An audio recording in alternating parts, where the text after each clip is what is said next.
여러분 밤새 안녕하셨습니까? 뉴스파이터 김명준입니다.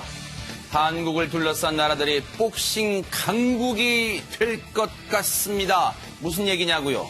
북한이 오늘 새벽 발사체 2발을 발사하는 도발을 또다시 감행했습니다. 러시아는요, 독도 영공을 침범해 놓고 그런 적 없다며 오리발을 내밀고 있습니다. 일본은 경제보복 조치도 모자라 이 틈에 독도가 자기네 영토라고 또 억지를 부리고 있습니다. 중국은 국방백서에서 한국의 사드가 지역 균형을 파괴하고 있다고 압박하고 나섰죠. 미국은 한일 갈등 중재는커녕 호르무즈 파병 청구서만 내밀고 돌아갔습니다. 그야말로 우리가 샌드백 처지가 된 겁니다. 안 보입니다. 나라 지키는 안보가 아니라 앞에 안 보인다고요. 7월 25일 목요일 뉴스파이터 답답한 마음으로 시작해 보도록 하겠습니다.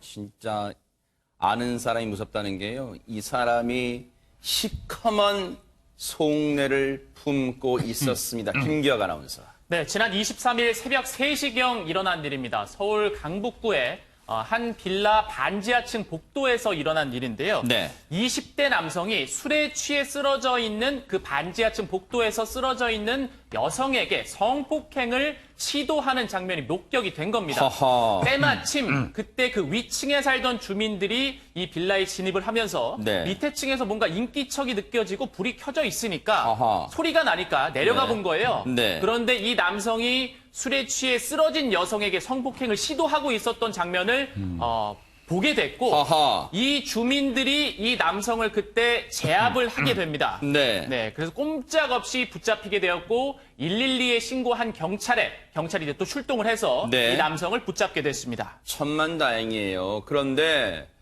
저 두 사람 특히 어쩌다가 저런 상황을 맞닥뜨리게 됐을까요? 저 여성은요. 손정혜 변호사님. 원래 아는 사이라고 합니다. 그리고 그날은 노원구에서 그 일행들이 5명이 있었다고 하고요. 피해 여성도 같이 술자리를 가졌고 피해 여성들이 이제 다 많이 술을 먹어서 보통 이제 술이 많이 취하면 데려다 주는 경우가 있잖아요. 이 남성이 안전하게 귀가시켜 주겠다고 데려가는 과정에서 이런 일을 벌였다라고 하는데 위험한 사람이 데려다 준 꼴이 돼버린 상황입니다. 그러네요. 혹시 김복준 의원님, 예. 성범죄 관련해서는 저런 경우가 저런 수법이 상당히 많은가요? 어떻습니까? 두 가지 경우가 되겠죠.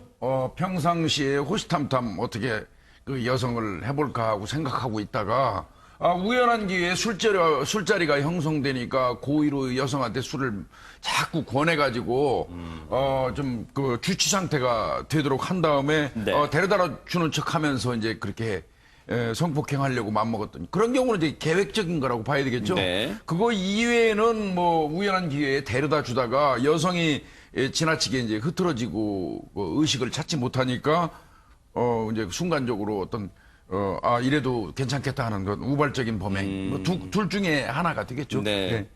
정말로 평소에 알고 지내던 술자리를 가질 때만 해도 이런 일이 벌어질 거라고, 이런 속내를 가지고 있을 거라고는 꿈에도 생각 못 했겠죠. 그런데 유인경 평론가님, 이게 정말로 일이 뭔가 도움이 되려고 하니까 그때 마침 주민분들이 지나가는 상황이 됐고, 만약 그분들이 없었다면 어떻게 됐을까 생각만 해도 끔찍합니다. 그렇죠. 주민들이 정말 신고를 했고 기지를 발휘하셨던 것 같은데요.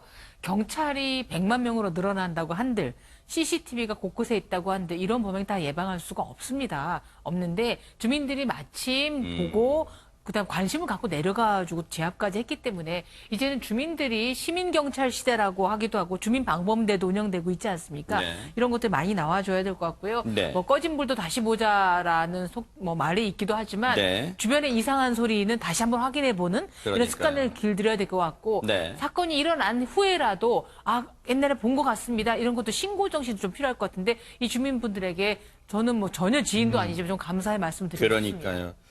아래에서 인기척이 들렸을 때 그냥 별거 아니라고 생각하고 이분들은 2층에 사시는 분들인데 올라갔다고 네. 생각해 보세요. 그러면 정말 끔찍한 이 범죄, 끔찍한 피해가 이 여성은 당할 수밖에 없었는데 김기영 아나운서, 네. 이 사람은 현장에서 이제 제압이 됐고 체포가 됐어요. 이 사람 경찰 조사에서 뭐라고 얘기했습니까? 네, 경찰에서 조사한 결과 이 남성은 이렇게 진술을 합니다. 어쨌든 이 여성과 함께 여성의 집 앞까지 갔고 만취해서 쓰러져 있는 여성을 깨우려다가 순간적으로 그 모습을 보고 이 여성의 모습을 보고 욕정이 생겨서 그랬다라고 이 혐의를 시인한 상태입니다. 그런데요, 김복준 의원님, 네, 예. 물론 자기의 죄를 순순히 실토하는 거는 그래요. 그나마 이제 이거는 인정할 수 있어요. 뭐 죄를 범해놓고 부인하는 것보다 나아요. 그런데 표현이 보세요. 순간적인 욕정 때문에 그랬다. 이걸 지금 차마 입에 담을 수 있는 말이에요, 이게 진짜? 아니 근데 이제 그 앞에 있는 문구가 더 중요해요. 네. 만취해서 쓰러져 있는 여성을 어느 일정 부분 흐트러진 모습을 보았기 때문에 내가 욕정을 일으켰다는 그 전제거든요. 아. 이건 이제 성폭행을 한 사람들의 어떤 그 전형적인 특징이 네. 항상 본인의 범행 내용을 설명할 때 꼭 그 피해 여성을 그 전제로 해요. 아. 흐트러져 보였거나 야해 보였거나 일정 부분 책임을 좀 전가하는군요. 아. 전가하는 심리가 이 사람도 은연중에 발휘가 되는 것 같은데요. 네네. 여하간 지인을 순간적인 욕정 때문에 성폭행하려고 했다는 그 자체가 본인이 자제를 못했던 거고 네. 그런 성향이 기본적으로 본인이 있었으니까 그런 짓을 했을 거고 네. 그래서 범죄자로 처벌받는 겁니다. 예. 지금 이 사람이요, 박성배 변호사님, 이제 20살이에요. 20살인데 이런 생각과 이런 행동을 실제 옮겼어요. 경찰이 혹시 이 사람과 관련된 여죄가 있는지도 다 조사해봐야겠죠? 요새도 조사를 해봐야 되고요. 이 사건과 관련해서도 남성이 애초에 여성을 성폭행할 의도를 가지고 여성의 집까지 데려다 줬다면 평소에 가깝게 지내던 사이라고 하더라도 범죄 목적으로 타인의 주거지에 침입했다고 볼 수 있기 때문에 성폭력처벌법상 주거침입 강간 미수가 될 것인데 네. 경찰이 지금까지 파악한 사실관계에 의하면 애초에 범행을 의도했다고 보이지는 않는다고 합니다. 추가 수사는 필요하겠죠. 네. 그렇지만 현재 2단계에서는 성폭력처벌법상 주거침입 강간 미수가 아니라 단순 강간 미수가 적용될 수밖에 없는 상황이긴 하지만 피해자, 목격자들을 상대로 추가 사실관계 확인을 거쳐서 단순 강간 미수라고 하더라도 구속영장 신청 방침을 전해두고 있다고 합니다. 네, 정말로 큰일 날 뻔했고요. 그 주민분들, 같은 빌라에 사는 주민분들 아니었으면 만약에 이 짐승 같은 남성이요, 이 여성을 그 여성 집 안으로 만약에 같이 들어갔다면 정말 상상조차 하기 싫습니다. 정말 이 주민분 두 분 덕분에 큰 화를 면했다는 생각도 들고요. 이 말이 딱 떠오르네요. 지금은 이제 시민이 곧 경찰이다, 이런 생각도 해봅니다. 정말로 감사를 드리겠습니다. 고유정 사건 얘기를 해보겠습니다. 지금 의붓아들 사망 사건도 지금 수사 중이죠. 그런데 경찰이 어제 진행 상황을, 수사 상황을 발표했습니다. 박성배 변호사님. 어제 24일 충북지방청 강력계장 상당경찰서 형사과장이 브리핑룸에서 의붓 아들 사망 사건과 관련한 수사 진행 상황을 발표했습니다. 네. 사망 원인 관련 정황, 그리고 현 남편과 고유정 양측의 간단한 입장, 부실 수사 의혹에 대한 해명이 주를 이뤘는데 특기할 만한 사항은 네. 고유정이 말한 한 가지가 있다. 그것 때문에 의붓 아들이 죽은 것 같다고 했다. 어허. 그런데 네. 그것이 무엇인지는 아직 수사 중이기 때문에 밝혀드릴 수가 없다라고 했습니다. 이게 마치 이게 뭘까요? 지금 뭘까 알 듯 모를 듯한 말을 남겼는데 밝힐 수는 없대요. 김복준 의원님. 예. 이게 뭘까요? 지금 뭘 얘기하는 걸까요? 아니 경찰이 그동안 참 오래 참는다 했는데 결국은 그것이라고도 밝혔네요. 그거 아하. 하나라도 좀 밝혔는데 사실은 아직은 수사가 진행 중에 있기 때문에 경찰 입장에서는 그것을 국민들한테 아직은 밝힐 입장이 못 되죠. 왜 그러냐면 수사 대상자가 양쪽 두 사람이 되지 않습니까? 그러니까 그것을 뭐 언론을 통해서 밝힌다거나 한다면 네. 수사 대상자가 또 그것에 대한 대비를 할 수 있지 않겠어요? 그러니까 얘기를 안 하고 그나마도 그것이라는 말도 지금 굉장히 진일보한 그 언론 인터뷰 같은데요. 그래요? 사실은 경찰이 그동안 여러 가지 막 의혹, 여러 가지 얘기가 나옴에도 불구하고 입을 딱 봉하고 있었어요. 네. 이게 수사 목적을 위해서 저는 그렇다고 이제 생각이 드는데 아하. 아마 그것은 조만간 아마 언론을 통해서 밝혀지지 않을까 싶습니다. 그런가요?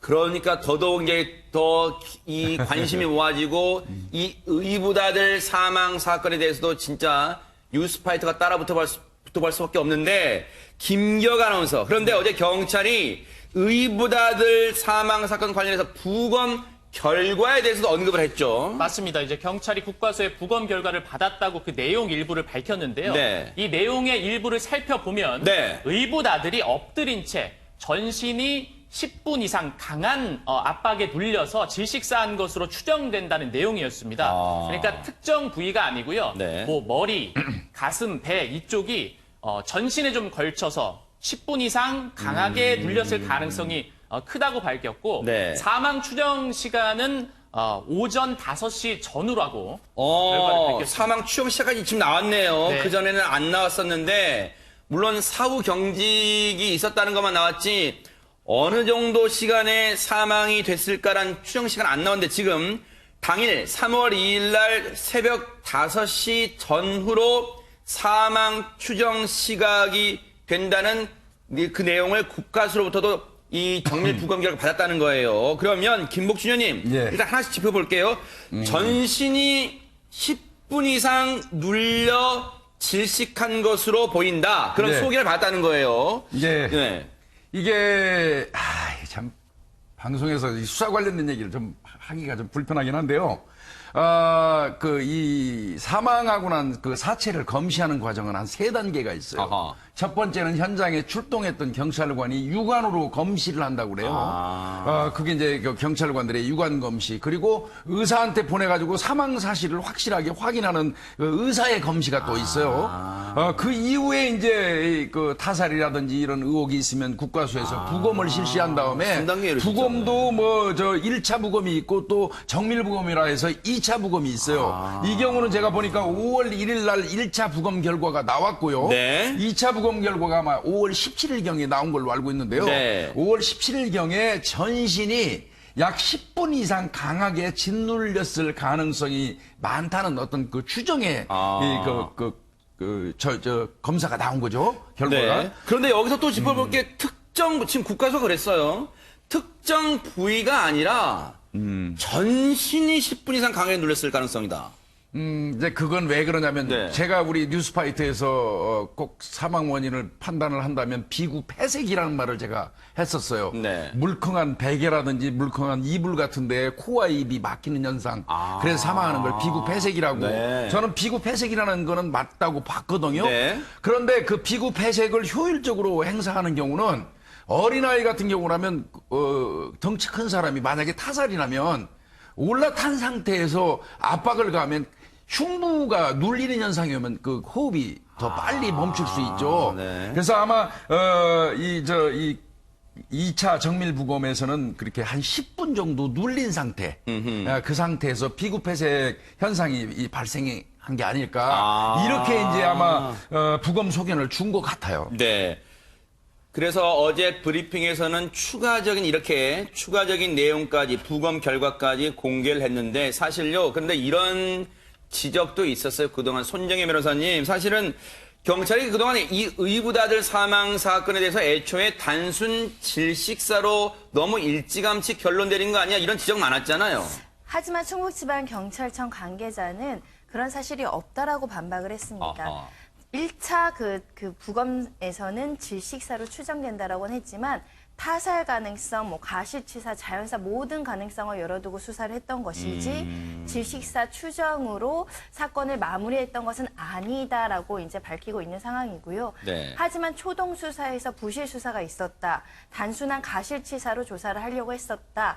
여러 가지 강력한 수사의 초기 조치는 없었다라는 여러 가지 비판의 목소리는 제기된 상황이고 네. 특히 그런 비판의 목소리가 그 아들의 아버지인 현재 고유정의 남편 입에서 많이 나왔었기 때문에 많은 사람들이 부실 수사가 있었다라고 지적은 했었습니다. 네. 사실 고유정의 현 남편과 고유정은 최근에 대질 조사까지 받았습니다. 그런데 왜 그럼 애초에 의붓아들, 이 현 남편 입장에서는 자신의 친아들이잖아요. 왜 자신의 친아들이 죽었던 3월 2일 날 왜 고유정을 애초에는 별로 의심하지 않았던 걸까요? 그 이유를 들어봤는데요. 얘기 들어보시고 이어가 보도록 하겠습니다. 그때는 고유정만이 아니라 혹시나 누가 제3자의 침입이 있을 수가 있나, 아니면은 우리 아이가 엎어진 상태에서 뭐가 잘못됐나, 떨어졌나, 뭐가 됐나, 별의별 생각을 다 할 거 아니에요, 선생님. 그 상황에서 고유정을 의심한 게 아니라 경찰에 밝혀야 되기 때문에 저는 속으로는 별의별 생각을 다 하지만 무턱대고 최악의 상황에서 무조건 너가 죽겠지 할 수 없는 상황이잖아요. 그러면 부검 결과를 기다리는 게 아니라 경찰들은 부검 결과가 나오기 전에도 어떤 액션을 취하는 게 맞는 거잖아요. 저는 그걸 믿고 기다렸던 거죠. 아, 얘기를 들어보니까 유인경 평론가님, 고유정을 의심하지 않았다기보다는 경찰이 여러 가능성이니까 경찰이 빨리 이걸 조사해 줄 바랄까 뭐 이런 뜻으로 좀 읽혀요. 지금 건건마다 나올 때마다 이 고유정 씨 현 남편께서 계속해서 이제 의심도 제기하고 자료도 제기하고 있는데 네. 그냥 제 상식적인 판단으로는 아들이 네. 모처럼 같이 살게 돼서 하고 같은 잠자리에 들었던 아들이 이렇게 의문사했을 경우에 네. 잠시 의심은 들지 않았을 수 있다 하더라도 왜 그 이후에 고유정이 다시 찾아왔을 때 노래방까지 가고 그랬었죠. 전 남편 만났을 때 그런 태연한 태도를 계속 유지할 수 있어서 저는 그게 조금 더 의심스럽습니다. 경찰이 뭐 지연되는 거 이해한다 치더라도 이분이 그냥 민간인이 아니고 뭐 소방관이시고 이런 범죄 사건들을 굉장히 많이 참여하셨던 분일 텐데 뒤늦게 자꾸 차근차근 무슨 열듯이 서랍 열듯이 이렇게 정보 제공하는 것 같아서 합리적인 좀 의심, 왜 이런 걸 늦게 보여줄까? 하나씩 꺼내는 걸까? 왜 매체마다 좀 다르게 설명을 하시는 걸까 생각이 들기 때문에 유가족이시잖아요. 네. 어쨌든 정말 5살밖에 안 된 아들이 잃은 아버지 처참한 심정일 텐데 예, 경찰을 탓하실 수도 있고 수사가 늦어지는 것에 대한 아픔도 있으시겠지만 좀 본인이 갖고 계시는 생각이나 자료들을 네. 좀 제대로 좀 전달을 하는 것이 지금 사실은 우리 가족이 아님에도 불구하고 모든 국민들이 이 고유정 사건을 공분을 하고 있거든요. 네. 제대로 해결되길 바라고 있습니다. 그래서 네. 아픔도 아픔이지만 좀 차근차근 좀 하셨던 것, 이왕 기다리셨으면 제대로 하는 거 기다리는 것 이게 또 필요할 것 같습니다. 현 남편 관련 얘기는 이 계속되는 얘기를 통해서 다시 짚어볼 기회가 있으니까요. 그런데 이 얘기를 해볼게요.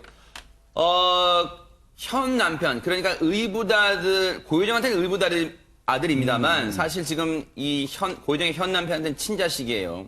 그 아들이 죽은 이 고통은 이루 말할 수 없다는 게 지금 고유정의 현 남편은 언론을 통해서 거듭 부각시키고 있습니다. 그런데 당시 현 남편은요, 당시 자신의 아들이 죽었을 당시 3월 2일 날 그때 당시 소방대원들이 출동했고 찍었던 사진을 언론에 공개를 했습니다. 그 얘기를 이제 짚어볼까 하는데요. 박성배 변호사님, 그 사진이 6장 정도 공개가 되는데 어제 충북지방경찰청 브리핑에서는 이에 대한 반박도 있었죠. 어제 경찰은 그 사진에 대해서 다음과 같이 반박을 했습니다.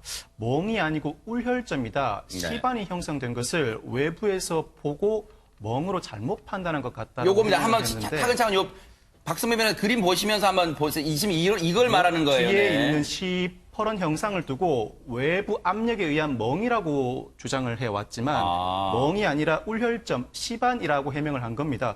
울혈점은 네. 몸속 조직에 정맥혈이 괴어있는 형상이고요.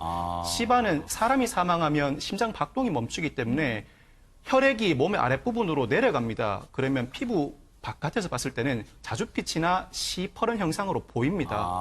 멍이 아니라 울혈점 시반이라고 해명을 했던 것인데 부검 결과에서도 멍이라는 표현은 없다라고 경찰이 해명을 했습니다. 멍 자국이 실제로 있었다면 현장 감식에서도 충분히 알았을 것이고 아버지, 그러니까 이 아이의 친아버지도 현장에서 확인할 수 있었을 것이다라고 해명을 했습니다. 네. 아울러서 사진 한 장으로 멍이라고 판단하기는 어려웠을 것이다. 영상으로는 좀 더 선명한데 네. 학대 등 외상의 흔적은 없다라고 경찰이 해명했습니다. 아하. 관련해서요, 당시에 현장에 출동했던 소방대원들의 얘기를 들어보면 이미 이 아들은 사후 경직이 와 있었던 상황이래요. 그러면 앞서 김복준 의원님, 예. 국가수가 정밀 감정 결과 사망 시각이 당일날 오전 5시 전후로 추정된다 그랬잖아요. 예, 예. 그러면 그 사이에도 이런 우혈점, 시반이 생길 수 있는 그런 시각인가요? 어떻습니까? 일단은 그 시반이라는 거는 뭐 조금 전에 우리 박성배 변호사님이 설명을 했는데 우리가 사망을 해가지고 심장박동을 하면서 혈액을 막 쏴주잖아요. 공급을 하잖아요. 그게 정지가 딱 돼버리면 그냥 기존에 깔려있던 그 혈액들이 그 자기 근처에 있는 무쇠혈관에 스며들어가지고 이제 그 깔리는 현상이거든요. 그래서 시반은 사망한 지 한두 시간 정도 되면 옅은 자색, 옅은 이 자주빛을 띠고요. 네. 15시간에서 한 24시간 정도 되면 아주 짙은 자색을 떼어요. 자주빛을 떼요. 그래서 이제 그걸로 사망 추정 시간을 우리가 판단하기도 하고요. 그 다음에 이제 조금 전에 그 우렬점 관련돼서 얘기를 했는데 네. 이거 이제 아마 현 남편 이분이 사진을 보니까 이제 그 사진을 보고 뭐 전문가라는 분들이 뭐 여러 가지 뭐 이게 지두훈 손가락으로 눌린 흔적일 수도 있다 뭐 이런 갖가지 이야기들이 나오는데요. 그랬다면서요. 네네. 그거 의미 없습니다. 아하. 이미 부검을 2번이나 했다면 이 몸에 이 사체 이 몸에 있는 모든 멍자국 비슷하게 생긴 건 전부 절개해서 확인해요. 그래서 이 절개를 해가지고 이 껍질을 봤을 때 안쪽에 이른바 얘기하는 이 혈액 응고 덩어리 같은 게 보이면 살아있을 때 맞아가지고 생긴 멍입니다. 그런데 그렇지 않고 그 절개했을 때 그런 게 안 보이면 그거는 말 그대로 시반인 겁니다. 그래서 그거는 2차 정밀 부검 결과에서 이미 다 나온 사안이에요. 네. 저 사진상에 나와 있는 걸 사진을 보고 이거 이제 판단하는 거는 그거는 믿으시면 안 되고요. 네. 예. 그런데요, 그럼 이건 어떨까요? 사실은 이 아버지가 제공한 사진에는요, 이 당시 사망했던 아들의 이 몸에서 긁힌 자국의 사진도 있었습니다. 먼저 그 사진 좀 보시고요. 그 사진에 이제 몸에 보면 긁힌 자국이 있어요. 이에 대해서도 경찰이 해명을 내놨어요. 이게 여기 보면 저희가 일부러란 표현보다는 사실 이걸 선명하게 보여드릴 수는 없어요. 그래서 저희가 이제 이 뿌옇게 처리했다는 것만 참고로 말씀드리고 저기 보면 날카롭게 긁힌 자국이 있어요. 그래서 아버지는 고유정의 현 남편입니다. 저희가 아버지라 통칭할게요. 아버지는 이 부분도 뭔가 의심스럽지 않냐 했는데 이 부분에 대해서 김기현 아나운서 어제 경찰이 브리핑 통해서 밝혔죠. 입장을 밝혔죠. 뭡니까 이게? 네, 맞습니다. 그리고 이 부검 때 어쨌든 이 고유정과 현 남편은 진술을 똑같이 했어요. 그러니까 아이가 사망했을 때 조사를 했었는데 네. 애가 생전에 가려워서 긁은 것 같다. 네. 이렇게 진술했었는데 사실 경찰은 이게 정말 생전에 생겼던 그 생책인지 아니면은 그 누르는 과정에서 생긴 상처인지 더 조사할 예정이고 국과수에서는 이게 강한 압박에 의해서 눌리는 과정에서 생겼을 상처일 수 있다라는 가능성을 충분히 열어놓고 있습니다. 국과수는 국립과학수사연구원은 오히려 누르는 과정에서 생겼을 수도 있다는 의견을 일단 내놓고 있대요. 그럼 누르는 과정에 저렇게 긁힘, 정말 어떻게 보면 예리한 걸로 긁은 것처럼 지금 긁힘 현상이 있잖아요. 뭐 이른바 스트레스 네, 났다고 네, 할 때 그런 게 생길 수가 있습니까? 어떻습니까? 이거 반항하고 하는 과정에서 뭐 손톱에 의해서 상처가 날 수 있으니까 그 가능성은 배제하면 안 되고요. 네. 애초에 이 사건 현장에 나가서 촬영된 사건 그 모습을 기초로 해가지고 고유정이건 지금 고유정의 남편이건 그 두 사람한테 1차 진술 받았을 거예요. 그 1차 진술 받을 때 지금 이 목에 난 요 멍같이 보이는 거 아직 부검 전이지만 이거는 뭐라고 생각이 됩니까? 혹은 또 이 찰과상에 대해서는 이건 왜 놨다고 생각이 됩니까? 하는 질문들을 경찰이 했었을 겁니다. 당시에, 예, 아, 1차 때. 그건 무작정 아, 하게 돼 있거든요. 네네. 아마 그때 조금 전에 김기영 아나운서 말씀하신 것처럼 네. 고유정과 현 남편은 아이가 뭐 벌레에 물려서 긁은 거 아니겠냐 이렇게 진술을 했다고 하지만 네. 국가수에서는 다양한 각도로 보는 거죠. 아하. 벌레 물려서 아이가 스스로 긁은 건지 아니면 범행을 하는 범인이 그 과정에서 긁은 건지 아하. 그거는 판단을 정확하게 내릴 수는 없지만 네. 여러 가지 가능성을 이제 이야기하는 거죠. 아하. 자, 이런 가운데 경찰은요, 청주 상장경찰서는 어제 현 남편, 고유정의 현 남편, 그러니까 사망한 고유정의 의붓아이에게는 친아버지가 되겠죠? 이 남성을 어제 불러서 7시간 동안 조사를 했습니다. 그 모습 보시고 이어가 보도록 하겠습니다. 5개월이 지났습니다. 왜 이제 와서 어떤 동선을 본다거나 어떤 우리 아기가 5개월이 지난 혈흔을 확인한다거나 이게 어떤 가당키나 한 말입니까? 왜 그때는 안 하고 지금 5개월이 지나서 지금 한다 그럴까요? 지금부터라도 경찰분들은 고유정을 면피하는데 급급해하지 마시고 정말로 아이를 잃어버린 아빠의 마음을 헤아려서 제가 아이를 잃은 아빠로서 슬퍼할 시간이 있게끔 슬퍼할 수 있는 권리를 가질 수 있게끔 그런 환경을 그런 수사를 해주시기를 바라겠습니다.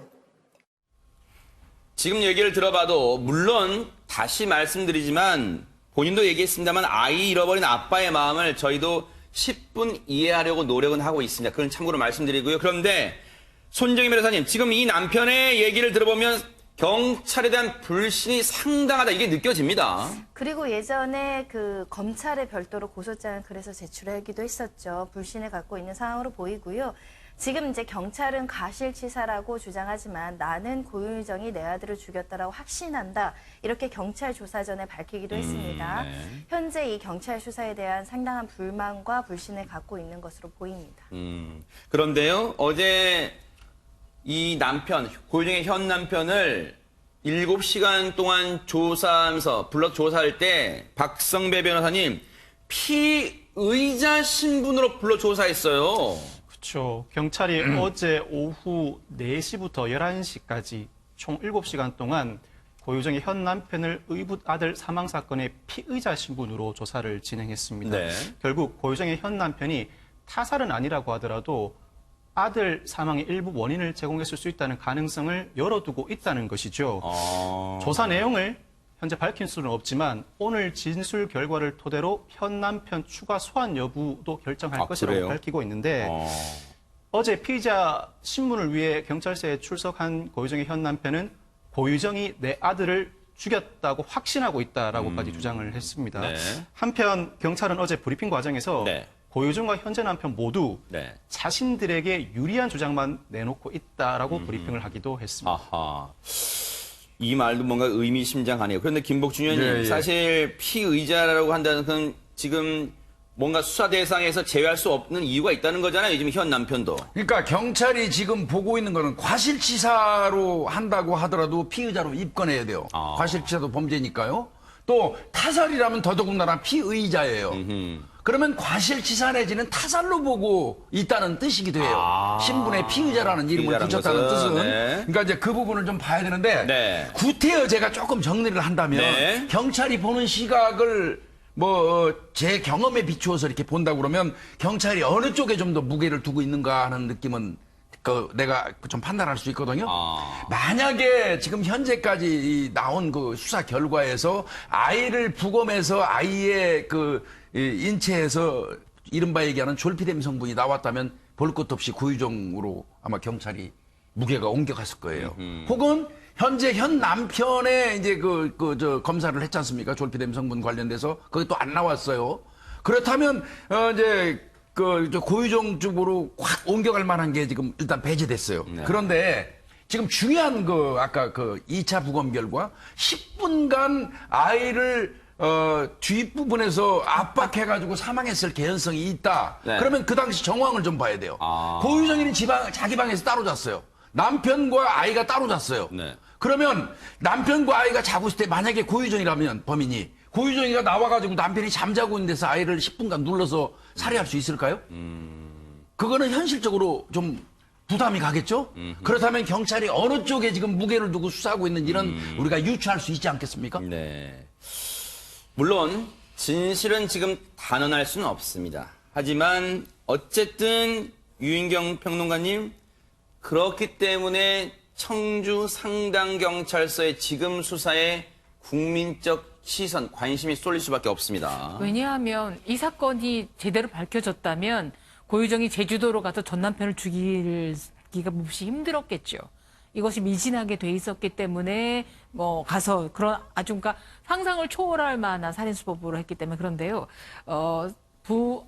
부모가 둘만 있는 상황에서 아이가 사망하면 외국의 경우에 일단 그 부모를 피의자로 다 보게 되는기 때문에 네. 뭐 상처받을 텐데 바로 얼마 전에 이 현 남편이 지금 사망한 아들과 둘이만 찍은 사진을 휴대폰의 배경화면으로 올렸기 때문에 그것 때문에 고유정이 막 문자를 보내 우리 능멸하는 거냐 이런 사건이 났습니다. 네. 휴대폰에 사랑한 아들과 사진을 남겼고 더구나 4살밖에 안 됐고 곧 새로운 유치원에 할던 이라면 지금 만약에 이제 이분이 지금 피의자 선상에 있긴 하겠지만 100% 네. 믿고 있다면 이분의 아픔이나 뭐 이런 상실감 이런 말할 수가 없을 겁니다. 네. 개인의 아픔이 문제가 아니라 유사 범죄가 없기 위해서도 국민들이 지금 정말 복날인데 정말 굉장히 분노에 끓고 있거든요. 경찰이나 수사 쪽에서 시간을 갖고라도 완벽한 해명이 있을 수 있도록 범죄 의심할 수 있도록 좀 최선을 다해 주시기 바랍니다. 지금 자막도 나옵니다만 미스터리가 풀릴 수 있을까요? 중요한 건 확실한 건 이겁니다. 네. 이 아이가 자연사하지는 않았을 거란 말이에요. 그러면 분명히 두 사람 중에 한 사람은 거짓을 얘기하고 있다고 우리가 생각할 수 있지 않을까요? 합리적 추론상요. 이 사건 계속해서 따라붙어 보도록 하겠습니다.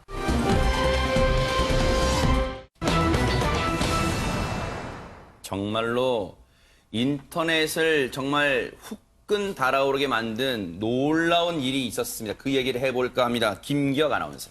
네, 후끈 달아오른 게 모든 좀 여성분들을 섬뜩하게 만드는 영상이었는데요. 함께 보면서 설명을 해드리겠습니다. 네.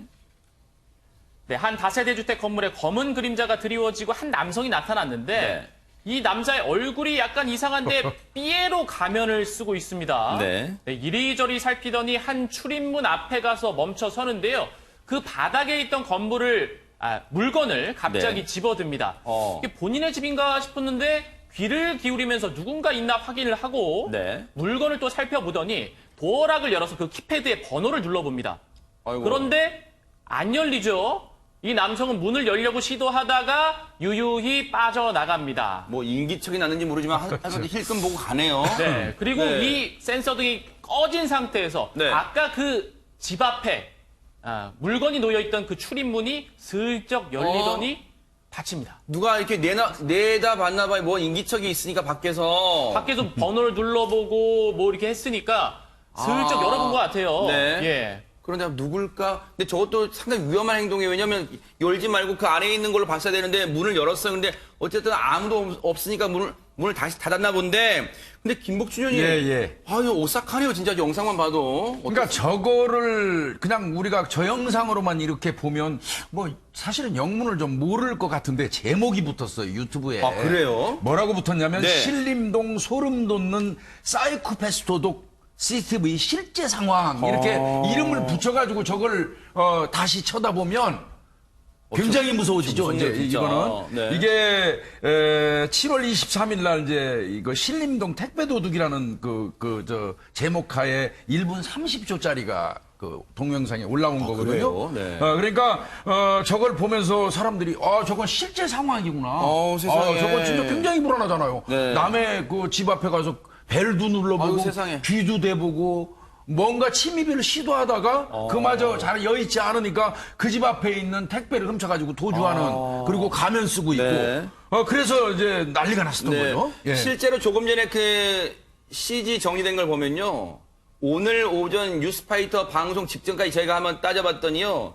저 영상 조회수가요. 14만을 넘었답니다. 그만큼 지금 많은 분들이 두려움, 공포도 떨 것 같아요. 손정혜 변호사님. 왜냐하면 요즘에 1인 여성 가구를 상대로 성범죄, 침입 시도 이런 여러 가지 강력 사건이 발생하다 보니까 이런 장면을 보고 여성들 특히 이제 네티즌들이 뭐라고 이야기를 하냐면 무서워서 못 살겠다. 진짜, 네. 정말 삐에로 가면이라니 소름 돋는다 이런 반응을 보이고 있는 상황이고요. 네. 특히 혼자 사시는 분들은 민감하게 반응하고 있습니다. 네. 게다가 제목도 나왔지만 저기가 신림동이에요. 최근에 그 강간 미수 사건 그 있었던 신림동 거기란 말이에요. 그러니까 얼마나 더 공포감이 커지겠어요. 그런데 김기혁 아나운서. 네.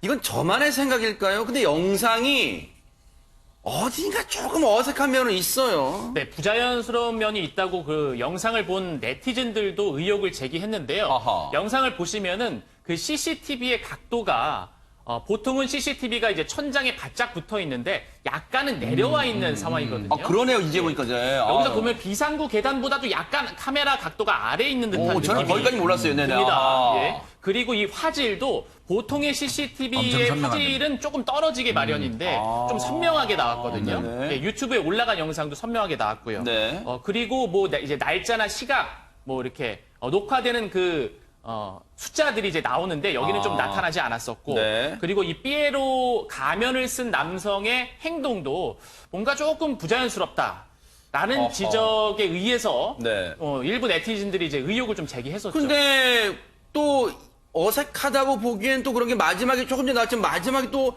해당 집 문이 빼꼼 열렸단 말이에요. 그래서 논란이 계속 커지니까 박성배 변호사님 이거 경찰이 조사해야 되는 거 아니에요? 어떻습니까? 역시나 논란이 확산되었기 때문에 경찰이 사실관계 확인에 나섰습니다. 아하. 누군가 보소하거나 신고를 하지 않아도 논란이 되는 사건은 경찰이 나서서 사실관계 확인을 하기 마련이죠. 아. 경찰은 한편으로는 네. 유튜브 영상 관리업체에 협조를 요청하고요. 아. 한편으로는 해당 영상에 등장하는 상황과 관련해서 경찰에 신고된 내역은 없는지를 살펴봤답니다. 아하. 그런데 없었답니다. 네. 23일에 택배 도난 신고가 접수된 바는 있는데 아하. 이 해당 영상과는 전혀 무관하더라는 겁니다. 아하.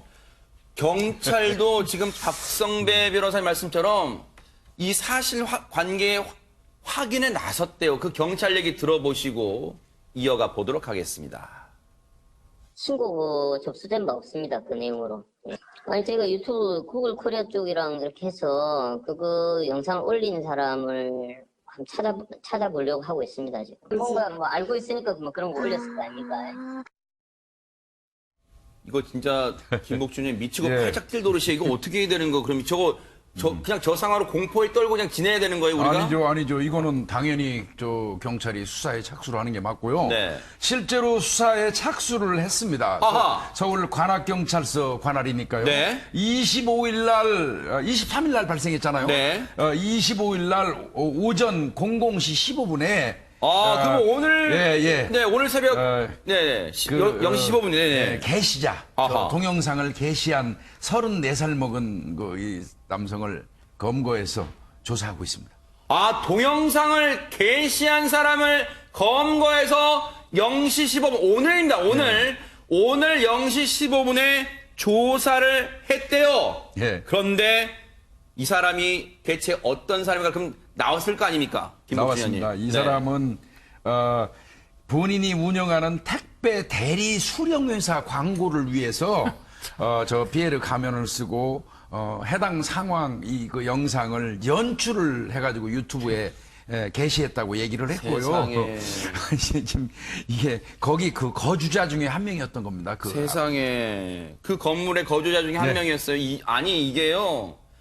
물론 범죄 시도가 아니었다는 게 일단 놀란 가슴을 쓸어내리긴 합니다만 이런 철딱선이 없는 행동을 해요. 김경 아나운서. 네. 이게 그냥 그 경찰 조사 받고 끝날 일이에요. 이거 뭐 대국민 사과해야 되는 거 아니에요? 맞습니다. 이 게시자, 이 영상을 연출해서 찍은 이 남성이 사과문을 올렸습니다. 올렸어요 또. 네, 게시물을 삭제를 하진 않았는데 네. 사과문을 올렸습니다. 그러니까 이렇게 이슈가 될지 뭐 몰랐는지 어쨌든 네. 뭐 영상만 봐도 많은 분들이 이제 섬뜩해하고 공포심을 느끼니까 네. 그런 분들에게 이제 머릿속에 사과드린다. 네. 라고 이제 사과문을 시작을 했고 네. 아까 말씀하셨듯이 1인 스타트업 회사에게 본인이 대표라고 이제 소개를 했어요. 네. 돈이 없다 보니까 과연 효과적으로 이제 광고를 할 수 있는 방법이 뭐가 있을까라고 네. 해서 뭐 최근에 이제 많은 공포심을 심어줬던 뭐 신림동 강간미수 영상이 있지 않습니까? 네. 그런 거에 좀 이제 영감을 받아서 컨텐츠를 제작해서 올렸다고 해요. 네. 예, 어쨌든 이 택배 관련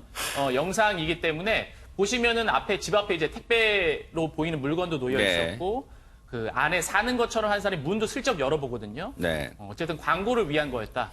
철딱서니가 없어요. 이렇게 죄송하다. 철딱서니가 없으니까 유인경 평론가님. 이렇게 철딱서니가 없어요. 34살 먹어든 사람이. 그랬으니까 다른데 망했죠. 이미 다른 스타트업을 했다가 망해서 아하. 어디에서도 돈을 구할 수가 없다 보니까 이런 노이즈 마케팅을 생각해 본 것 같은데요. 최근에 들어서 이런 노이즈 마케팅이나 바이럴 마케팅만이 아니라 1인 방송이라든가 네. 유튜브에 보면 완전히 슬로건이 뭐냐면 이 구역에 제일 미친 사람은 나다.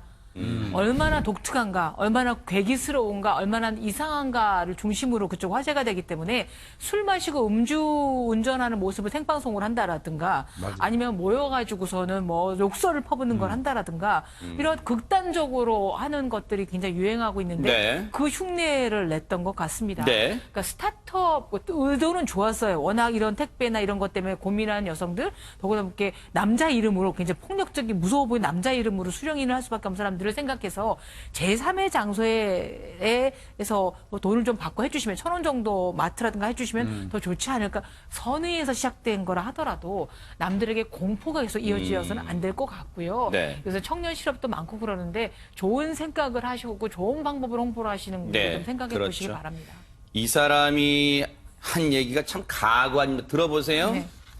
인적이 드문 틈을 타서 삐에로 가면 쓴 택배 도둑인 것처럼 영상을 촬영해서 삐에로하고 슈렉 가면을 구입했대요. 근데 구입해놓고 보니까 삐에로가 더 무섭고 이름 붙이기에도 좋아 보여서 삐에로 가면을 쓴 영상을 올렸대요. 이게 말입니까? 막걸리입니까? 뭡니까 이게? 그런데 이 사람이 올린 사과를 보니까 손정희 변호사님 교묘하게 이게 반성의 뜻이 안 나타나고 지금 광고를 하고 있어요, 지금. 관심을 가져달라고 반성문에 호소하는 내용도 포함되어 있는데요. 본인에게 이제 채찍질로 혼내달라. 그리고 혼낸 후에는 내가 왜 이런 영상을 만들게 됐는지 약 발라주듯 관심을 가져달라. 이렇게 부탁하고 있는데요. 채찍질보다는 관심에 방점이 있는 사과문이 아닐까 생각이 들고요. 그러니까요. 그리고 이 건물의 건물 주인께서 알게 됐다라는 거예요. 이런 촬영을 했다는 사실. 그래서 집을 비워달라는 요청까지 받은 상황이라고 합니다. 네. 어찌됐든 본인으로 인해서 화가 난 분들에게 사과는 하지만 그래도 여전히 자신의 관심과 왜 이런 행동을 했는지에 대한 변명이 섞여 있는 반성문입니다. 아니 근데 네네. 약은 약사에게 사건은 뉴스파이터에게 우리 프로그램 슬로건이긴 하지만 네. 왜 우리가 저런 범인한테 약을 발라줘야 되죠? 동정을 호소할 게 따로 네. 있지. 반성이 우선이에요. 아이씨, 사과문 그렇습니다. 말미에는요, 자기 회사명하고 이름까지 적어놨대요. 참 잘합니다. 그런데 어쨌든 이게 해프닝 넘어갈 게 아니라요. 김복준님, 네, 예. 이 사람 처벌은 안 받습니까, 그러면? 경찰에서 신중하게 해당 아마 그 적용법조를 좀 연구를 해야 될 것 같아요. 그런데 일견 지금 바로 생각나는 거는 적어도 경범죄 처벌법상의 불안감 조성 정도는 가능할 걸로 보입니다. 네. 어쨌든요, 좀 반성하세요. 이렇게 물건 팔아서 뭐 할 거, 이런 식으로 해서 뭐 할 겁니까, 장사해서. 반성하기 바랍니다. 참, 하루 종일 인터넷에 실시간 검색을 휩쓴 남자가 있으면 그 얘기를 해볼까 합니다. 김기경 아나운서. 네. 지난 17일 낮 12시쯤 충주의 한 커피 전문점에서 엉덩이가 훤히 드러나는 이미 티팬티라고 불리는 네.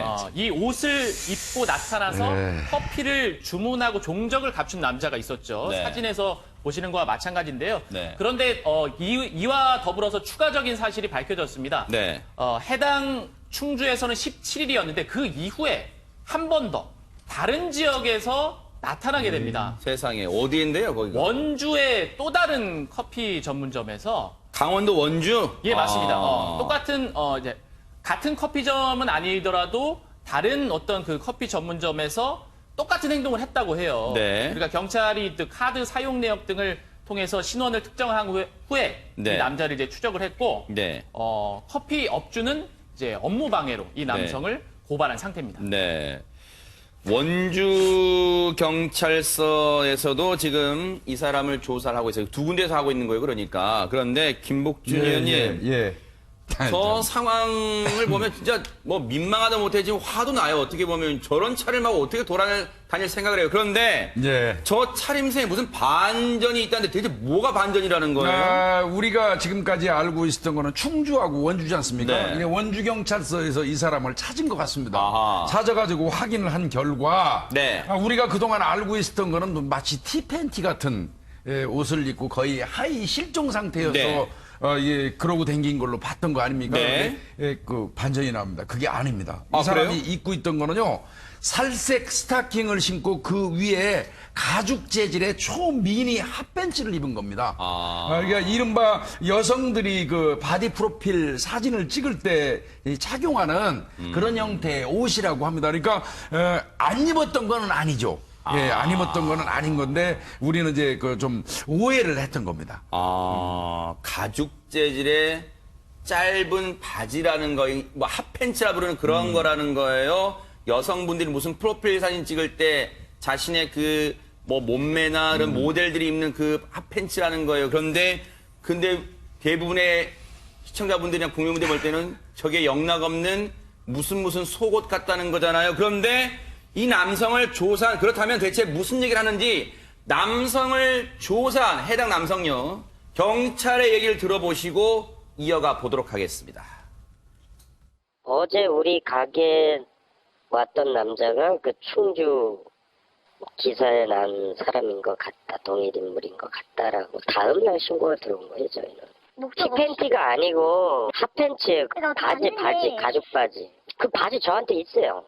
제가 검색해봤을 때 남성용 초미니 핫팬츠가 파는 거는 못 봤거든요. 네, 여성용 옷을 입은 것 같아요. 스타킹도 신었으니까.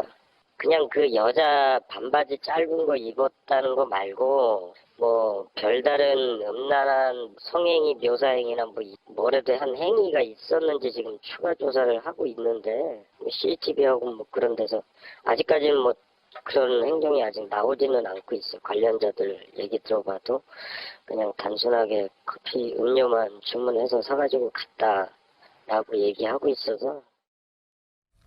지금 경찰의 이 분위기를 봐도 손정희 변호사님 딱히 무슨 처벌 근거가 없다, 뭐 이렇게 읽혀요 지금. 그러니까 이 A 씨가 40살 정도 되신 분인데 옷차림에 이제 엉덩이가 훤히 들여다 보일 정도로 굉장히 짧은 핫팬츠를 입고 있었던 걸로 보여요. 소위 말하는 하이 실종인데 워낙 이런 장면이 저희가 익숙하지 않다 보니까 실제로 맞닥뜨리면 좀 부끄럽긴 했을 것 같아요.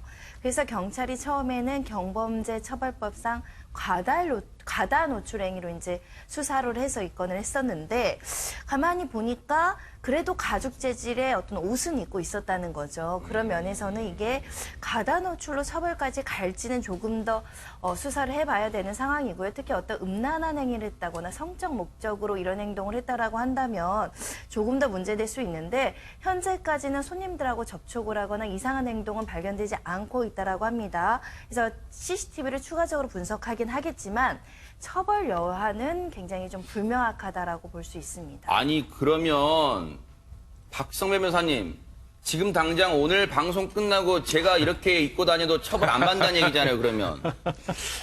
그러시지 마세요. 그러지 않을게요. 네, 죄송합니다. 걱정해 유사한 주셔서 사건이 감사합니다. 네. 지난해 6월에 있었는데 지난해 6월에 수원에서 한 남성이 속옷 차림으로 슈퍼마켓을 활보했습니다. 이 남성에 대해서 검찰이 성폭력 처벌법 위반으로 기소를 했는데 재판부가 무죄를 선고했습니다. 검사가 기소한 죄명이 성폭력 처벌법상 성적 목적을 위한 다중이용 장소 출입 행위였어요. 그런데 재판부가 무죄를 선고한 논거는 네. 슈퍼마켓을 성적 욕망 충족을 위한 다중이용 장소로 볼 수 없다는 것이었습니다. 이 죄명 규정에서 다중이용 장소, 성적 욕망을 충족시킬 만한 다중이용 장소의 예시를 들고 있는데 화장실, 목욕탕, 모유수유시설, 탈의실이 그 예입니다. 즉 슈퍼마켓은 성적 욕망을 충족시킬 만한 장소가 아니고 결국은 피의자가 성적 욕망을 충족시킬 만한 목적으로 그 장소에 출입한 것이 아니라는 이유로 무죄가 선고된 겁니다. 결국은 이번 사건 충주 이 남성의 경우에도 비록 굉장히 짧은 바지를 입었지만 카페에 들른 것에 불과하기 때문에 의도 자체가 성적 욕망을 충족시킬 목적으로 다중이용 장소에 출입했다고 보기 어렵다고 판단될 가능성이 높아졌죠. 네. 참. 앵커님 말씀처럼 네. 그런 복장을 하고 아무 데나 다녀도 죄가 안 되는 건 아니고 그런 복장을 하고 화장실이나 목욕탕, 모유수유시설, 탈의실에 가게 되면 처벌을 받게 됩니다. 장소는 뭔가 제한될 수 있다는 건데, 그런데 그래도 어쨌든 이게 찜찜해요. 김복준 의원이 그냥 네. 이렇게 그냥 이게 별 처벌도 않고 간다는 게 뭔가 많은 시청자분들이 야, 이거 정말 우리나라가 이렇게 의식 수준이 개선된 거야? 이게 어떻게 받아들여야 되는 거예요, 이거를? 그러니까 형사적으로는 조금 전에 우리 박성배 변호사님 말씀하신 그런 내용으로 입건 여부가 좀 그런데요. 적어도 경범죄 처벌법상의 과다 노출 관련돼서는 처벌이 가능하거든요. 물론 그건 형사입건 사항은 아닌데. 근데 저는 이분을 보면서 문득 그 트랜스베스티즘이 생각났어요. 그게 뭐예요?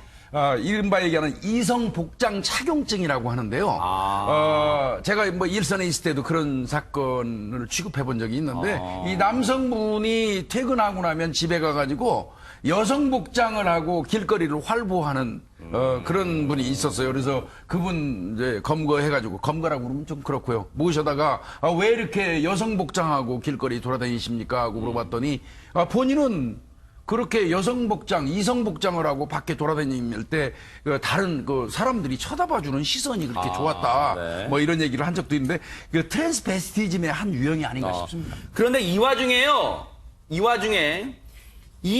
애초에 이 사진, 충주 남성이라고 올린 이 사진요, 이 사진을 찍은 사람한테 지금 불똥이 튀게 생겼다면서요, 손정희 변호사님. 이게 혹시 불법 촬영물 아니냐. 어찌됐든 이 사람의 인격권도 존중이 돼야 되는데 타인의 신체를 함부로 찍어서 올린 것 자체도 문제가 되지 않느냐라는 여론도 지금 제기되고 있는 상황인데 네. 일단 최초 유포자는 명예훼손의 의도를 가졌거나 성적인 어떤 비하이 이러는 생각보다는 공익적인 목적에서 이런 사람이 있는데 혹시라도 위험스러운 거 아니냐 그러니까요. 이런 취지여서 처벌까지는 가지 않겠지만 어찌됐든 타인의 사진을 올리거나 이것을 유포하는 행동에 대해서 우리 사회가 경각심을 갖고 있다라고 보입니다. 네. 어쨌든 이게 논란은 계속 될 것 같아요. 이게 죄를 묻지 않는다고 해서 논란이 사그라들지는 않을 것 같습니다.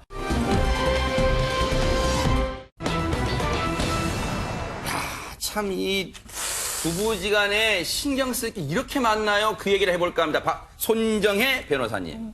남자친구를 소개팅으로 만나서 한 3년 정도 사귀었고요. 관계가 친밀해졌습니다. 그러면서 이제 결혼 이야기까지 나오게 되고요. 결혼 이야기가 나오면 보통 남자친구의 어머니 아버지께 인사도 드리고 그런 과정들을 겪잖아요. 그래서 어느 날 남자친구 어머니가 같이 보자라고 해서 식당을 갔고 네. 또 자연스럽게 만나면서 저녁 식사를 즐기고 있었습니다. 네.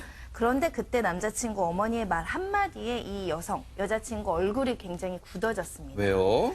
이 남자친구 어머니가 네. 이제 결혼할 사이인데 반말 쓰는 건 보기 좋지 않다라고 명시적으로 이야기를 하셨습니다. 일단 나이는 그럼 누가 많아요? 예비 신랑이 많아요? 예비 신부가 많아요? 일단은 남자친구가 나이가 2살 많은 오빠인 건 맞고요. 그래서 네. 평소 연인 관계로 지냈을 때는 오빠 이렇게 좀 편안하게 이야기를 하고 서로 반말을 사용해 왔고 그렇게 자연스럽게 반말로서 대화가 오고 갔는데 이제는 결혼할 사이니까 존댓말을 하라라고 하신 겁니다.